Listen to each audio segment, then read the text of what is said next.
లోక్సభలో ప్రియాంక గాంధీ మాట్లాడుతున్నారు. లైవ్ ద్వారా చూద్దాం. करना पाप है। ये करोड़ों जनता हमसे सिर्फ एक चीज मांगती है, जवाबदेही। इंग्लिश में इसे अकाउंटेबिलिटी कहते हैं।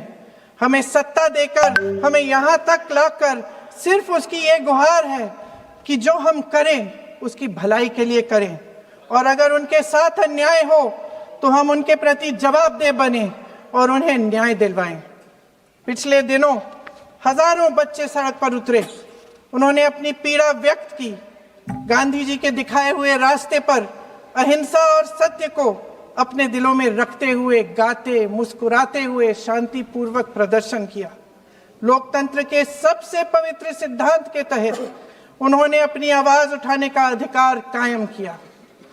ये उस भारत के बच्चे हैं जो गांव में रहते हैं, जो महानगरों में रहते हैं, जो छोटे कस्बों में छोटे शहरों में रहते हैं, जहां माँ अपने गहने बेच देती है, पिता अपनी जमीन गिरवी रख देता है, एक परिवार अपनी पूरी जिंदगी की कमाई बच्चे के सपने पर खर्च देता है। और अब उन्हीं बच्चों को लगने लगा है कि आज इस देश में मेहनत से ज्यादा बेईमानी मायने रखती है, मेरिट से ज्यादा पैसा मायने रखता है। तब सिर्फ एक छात्र नहीं हारता, उम्मीद हारती है। इन परेशान बच्चों ने अपनी उम्मीदें आपसे साझा की। उनकी मांगे क्या थी?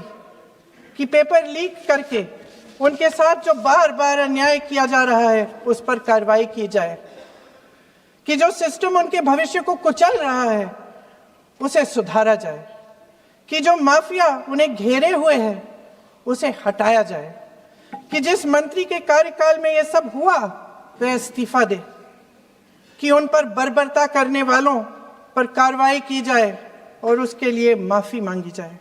बस यही उनकी मांग थी ना, कि जो शिक्षा और स्वतंत्र अभिव्यक्ति का अधिकार उन्हें संविधान ने दिया है उसे कायम रखा जाए। महोदय, हमारे एजुकेशन सिस्टम में कुछ समय से बहुत खामियां भर चुकी हैं। बच्चों पे जो प्रेशर डाला जाता है उसकी वजह से सैकड़ों बच्चों ने आत्महत्या कर डाली है।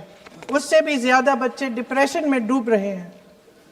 परिवारों पर बच्चों को पढ़ाने लिखाने के लिए घूस, capitation fees, tuition fees, coaching fees आदि के घिनौने दबाव हैं। लोन लेने पड़ते हैं, सामान बेचना पड़ता है, और उसके बावजूद कोई गारंटी नहीं कि उनके बच्चों के भविष्य मजबूत बन पाएंगे, क्योंकि बेरोजगारी चरम पे है। इस सरकार ने रोजगार पैदा करने वाले सभी सेक्टर्स को लगातार कमजोर किया। एग्जामिनेशन सिस्टम खुद फेल हो गया है।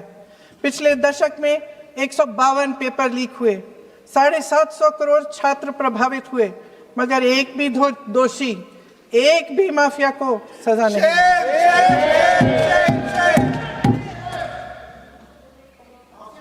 हमारे एजुकेशन में आरएसएस के प्रचारकों को भर भर कर उसे खोखला बना दिया है।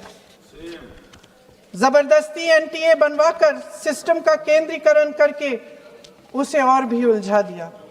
देश के कुल बजट में, हाँ जी जबरदस्ती, आपने अभी अभी सुना तमिलनाडु के हमारे साथी क्या कह रहे थे। देश के कुल बजट में एजुकेशन बजट की हिस्सेदारी हर साल बढ़ाने की बजाय घटती जा रही है। 1.4 लाख करोड़ रुपया का पूरा बजट एजुकेशन बजट है, और 1.32 लाख करोड़ सिर्फ नीट देने वाले 22 लाख बच्चों के परिवारों से हर साल खींचा जाता है। एक और शर्मनाक आंकड़ा भी है।